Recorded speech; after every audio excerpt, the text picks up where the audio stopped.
هرشم د توري په حواله ته دا د څه تاریخ دی دا خو دلته یو شهید دی زما خیال دی د محمود غزنوي د دور شهید دی ماشوم شهید ورته وایي او دا دغه توره وه دا زنځیر او دا څیزونه دلته پراته دي دا دي او دا زما خیال دی داسې چاقو غوندې غشه دی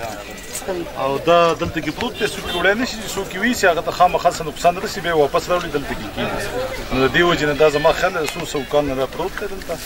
او دا ډېر تاریخي شهید ښکاري او دا کومه علاقه ده جیل ته دا نریبند کلی دی او دې ته مخکې د روډ سهولت نه و د بجلۍ نه و انشاءالله اوس ورته روډ وځي بجلۍ هم چې د ایم ان اے صاحب سره ما ډسکس کړه هغه وایي چې انشاءالله موږ به میاشت دوه کې دې ته د بجلۍ پروګرام هم وکړو او دا ډېر تاریخي ځای دی او موږ خلکو ته وایو چې راشي دلته کې دا علاقه وویني دا پاس دلته کې الهداد ابشار علیداد چینارونه ولوکس دا بنجیر ډېر ښکلې ښکلې ایریا دي انشاءالله دوی ته روډ اکسس وشي بیا خپله باندې ټورسټ دلته کې راځي کم خلک چې ملم جبې کالام ته ځي د هغې بجای دلته به راځي دا ډېره ښکلې ایریا ده ټیک شو